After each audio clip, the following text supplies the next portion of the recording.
Bonjour à tous et bienvenue sur votre classe de français. J'espère que vous allez bien. Heureux de vous retrouver dans une nouvelle vidéo de communication sur le thème santé et maladie. Tout d'abord, je vous invite à écouter le dialogue chez le médecin attentivement. Ensuite, on se retrouve dans la deuxième partie de cette vidéo qui sera consacrée au vocabulaire de la santé.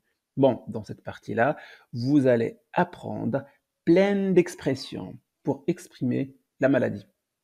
C'est bon, c'est parti. On se retrouve après le générique.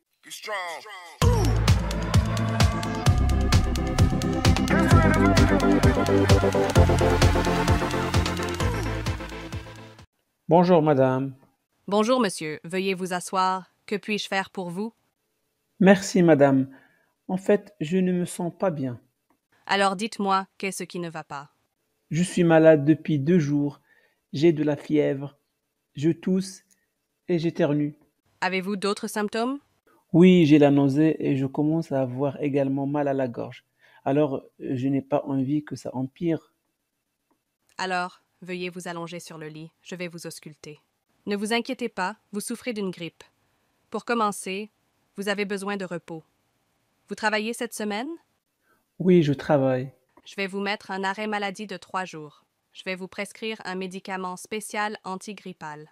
Prenez 2 comprimés 2 fois par jour pendant 5 jours au moment du repas. 2 comprimés au déjeuner et 2 comprimés au dîner. Si vous avez trop mal à la tête, vous pouvez prendre du paracétamol, mais pas plus d'un comprimé par jour. Très bien, merci docteur. Je vous dois combien? Vous pouvez voir avec mon assistante. Bon rétablissement et bonne journée. À vous également, docteur. Bonne journée. Maintenant, après avoir écouté le dialogue, on va attaquer cette partie qui est réservée au vocabulaire de la santé. Bon, on commence avec quelques expressions pour exprimer la maladie. Si vous êtes malade, si vous êtes fatigué, eh bien, dites moi aujourd'hui, je ne me sens pas très bien. Sinon, dites je me sens fatigué et un peu souffrant. Sinon, je suis malade, j'ai la grippe, ou bien je suis enrhumé, j'ai un rhume, je ne me sens pas dans mon assiette. Et cette expression, on l'emploie dans le contexte familial. Alors, si vous êtes malade et que vous faites appel à un médecin, ce dernier vous posera quelques questions pour établir un diagnostic. Alors, première question, que vous arrive-t-il? Deuxième question, que ressentez-vous? Dernière question, où avez-vous mal?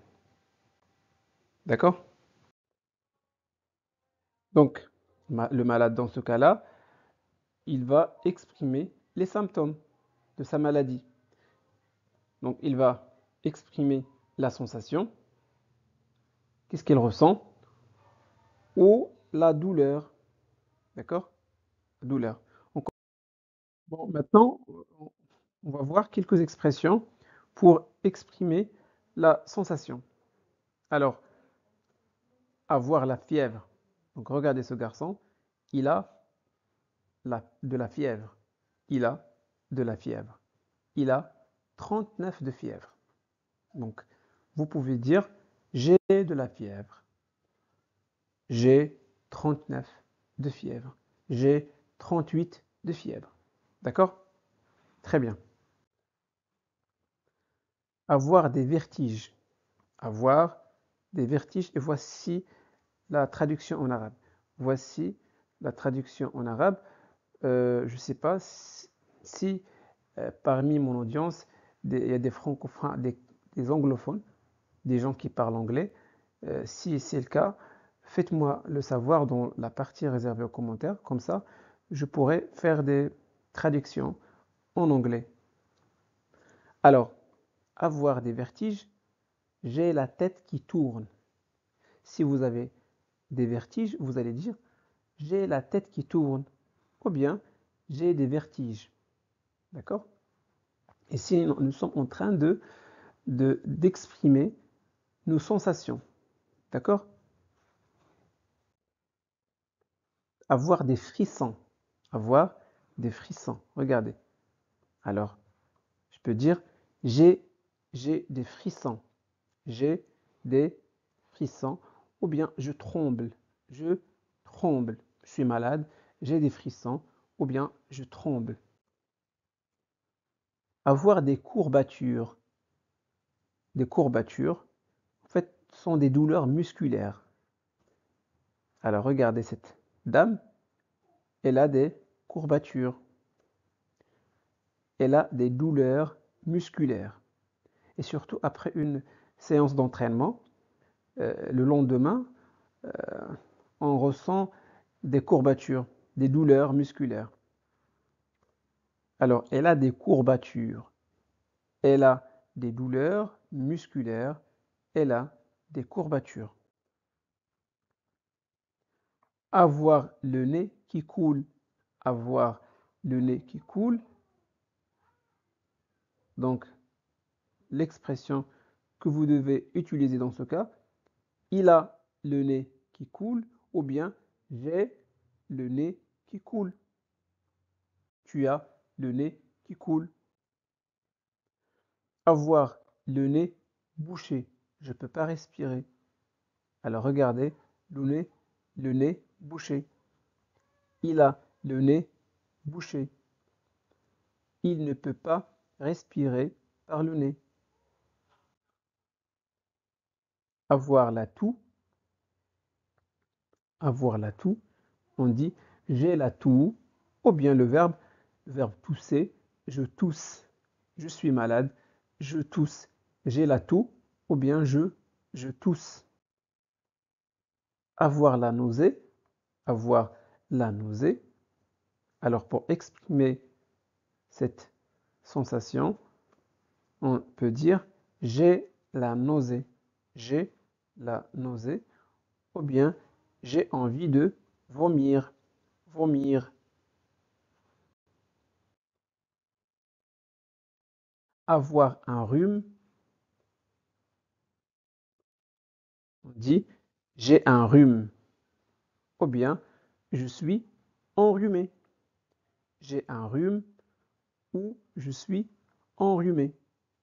Ici, normalement, si je parle d'une femme, d'une dame, je dois ajouter E. Je suis enrhumé, donc je dois ajouter E pour le féminin. D'accord? Maintenant, on va apprendre quelques expressions pour exprimer la douleur. Avoir mal au ventre. Regardez cette dame. Donc, elle a mal au ventre. Moi, si je suis malade, donc je peux dire j'ai mal au ventre. Avoir mal à la tête. Avoir mal à la tête. Elle a mal à la tête. Ou bien j'ai mal à la tête. J'ai mal à la tête. Ou bien elle a des maux de tête. Elle a des maux de tête. J'ai mal à la tête. Ou bien j'ai des maux de tête. Avoir mal à la gorge. Avoir mal à la gorge. Donc voici la gorge. On dit il a mal à la gorge. Ou bien j'ai mal à la gorge. Avoir mal à l'estomac. Voici l'estomac. On dit, on dit j'ai mal à l'estomac. Il a mal à l'estomac. Avoir mal aux yeux. J'ai mal aux yeux. Il a mal aux yeux. Avoir mal aux oreilles. J'ai mal aux oreilles. Tu as mal aux oreilles.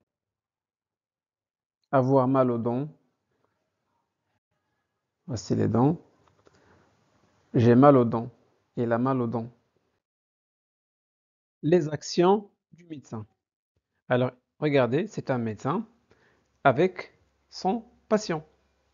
Que fait le médecin? Eh bien, le médecin ausculte le malade. Le médecin examine le malade. Bon, prendre la température. Regardez cette image. Nous avons une infirmière et un patient. Que fait l'infirmière? Eh bien, l'infirmière prend la température du patient avec un thermomètre. Faire une piqûre ou faire une injection. Regardez cette image. Nous avons une infirmière, un patient. Donc, que fait l'infirmière? L'infirmière fait une piqûre au malade. Sinon, je peux dire moi, l'infirmière me fait une piqûre. L'infirmière me fait une injection. Prescrire des médicaments ou faire une ordonnance. Alors, que fait ce médecin? Eh bien, ce médecin prescrit des médicaments. Voici l'ordonnance et donc l'action ou le fait d'écrire des médicaments, donc c'est le verbe prescrire. Donc le docteur prescrit des médicaments. Voici quelques médicaments, un comprimé, un sirop, une gélule et des suppositoires. La guérison d'une maladie. Bon, pour exprimer la guérison, on emploie le verbe guérir. Je suis guéri de ma maladie. Pour souhaiter un bon rétablissement à quelqu'un qui est malade, on dit je vous souhaite bon rétablissement. Donc voilà pour aujourd'hui. J'espère que cette leçon vous a plu. Si c'est le cas, faites-le savoir en laissant un petit commentaire. Vous pouvez partager cette vidéo avec vos amis. N'oubliez pas de vous abonner à notre chaîne Classe de français. Merci de votre confiance et au revoir.